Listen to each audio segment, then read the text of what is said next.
A ver, hay noticias que nos parecen lejanísimas, ¿verdad? Cosas que se firman en despachos, muy lejos, en Bruselas o en Nueva Delhi. Y bueno, el acuerdo comercial entre la Unión Europea y la India es un ejemplo perfecto de esto. Pero, ¿y si sus efectos aterrizaran directamente en nuestro día a día? Pues de eso va el análisis que traemos hoy, uno que nos desvela cómo este acuerdo podría estar redibujando, casi sin que nos demos cuenta, el mapa económico y laboral de España. Claro, lo primero que uno piensa es, venga, otro acuerdo comercial más. Un asunto técnico, cosa de economistas. Pero un análisis detallado, como el que vamos a ver, sugiere que detrás de toda esa burocracia se esconde una historia con un impacto muy real y sobre todo muy cercano.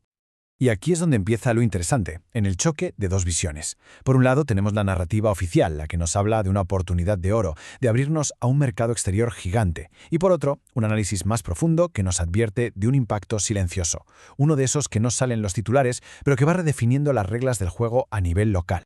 Venga, vamos al lío. El primer punto clave del que habla el texto es esa conexión que a menudo no vemos entre lo que pagamos por un producto y la estabilidad del empleo en nuestro propio país.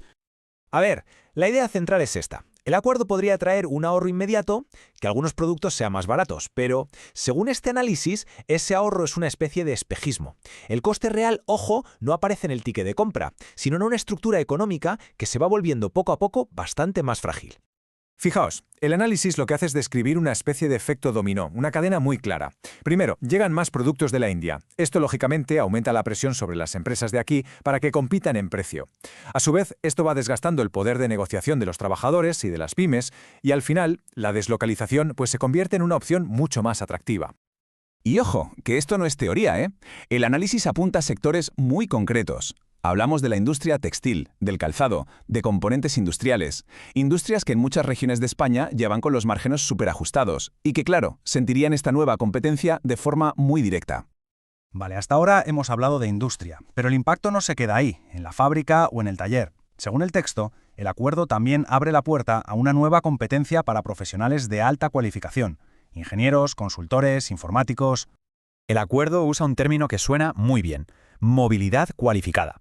Pero, ¿esto qué significa en la práctica? Pues que se facilita que profesionales de la India puedan venir a trabajar a la Unión Europea. Y esto, según el análisis, se traduce directamente en más competencia por puestos de trabajo de alta formación, sobre todo en las grandes ciudades. Estamos hablando de campos como la ingeniería, la informática, la consultoría e incluso la sanidad privada. Para muchos jóvenes cualificados que están intentando abrirse camino en estos sectores, el impacto podría ser muy tangible. Más gente compitiendo por los mismos puestos y, por tanto, más presión sobre los salarios. Es que el contraste es brutal, la verdad. Mientras el lenguaje oficial del acuerdo nos habla de diversidad, de oportunidades, la consecuencia práctica que describe este análisis es bastante más cruda. Mayor competencia salarial en mercados que, en muchos casos, ya están muy tensionados. Bueno, y ahora salimos de las grandes ciudades, porque el análisis pone el foco en otro punto muy importante: las consecuencias de todo esto para las zonas rurales, para las economías de la periferia.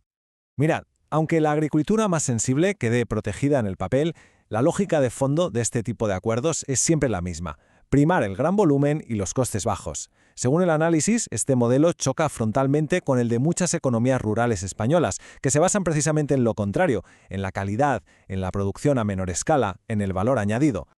Hay una frase en el texto original que la verdad es demoledora. El impacto no se ve en titulares, se ve en pueblos vacíos. Es muy potente porque sugiere que la verdadera medida de estas políticas no está en las noticias económicas del día, sino en las consecuencias a largo plazo para el equilibrio territorial y la despoblación. Y llegamos a un punto que puede parecer un poco más teórico, más abstracto, pero que según este análisis es de los más importantes: la cesión de soberanía económica, es decir, de la capacidad de decisión a nivel nacional. A ver, es súper importante que entendamos bien esto. La soberanía económica no es una idea abstracta. Es la capacidad real que tiene un gobierno para, por ejemplo, intervenir y proteger un sector cuando entra en crisis. Una capacidad que, según el análisis, queda muy limitada por este tipo de acuerdos internacionales. La idea es muy sencilla, en realidad. Las reglas del juego se negocian a una escala muy lejana, en despachos entre Bruselas y Nueva Delhi, pero las consecuencias, ya sean buenas o malas, se viven aquí, a nivel local. Vale, entonces, si juntamos todas las piezas, ¿cuál es el verdadero intercambio que se nos plantea con este acuerdo? Siempre según la perspectiva de este análisis. Vamos a resumirlo. Lo que me parece más interesante de esta tabla es cómo pone las cartas sobre la mesa, ¿no? Visualiza el dilema perfectamente. A un lado, los beneficios que parecen más obvios, algunos productos más baratos, quizá una mayor oferta de servicios. Y al otro, lo que se pone en riesgo, el poder de negociación salarial, el tejido productivo local y, en última instancia, la capacidad de decisión política. Así que la conclusión a la que llega el análisis es bastante clara. Este acuerdo no es un simple ajuste técnico, no es neutral. Es una fuerza transformadora, una que, sin hacer mucho ruido, redefine las bases del mercado laboral y la estructura económica del país para los próximos años. Y terminamos con esta pregunta que creo que da para pensar. Detrás de una gran decisión geopolítica, que sin duda tendrá sus razones estratégicas a nivel global, siempre queda una pregunta que merece la pena hacerse. ¿Cuál es su coste real a nivel local?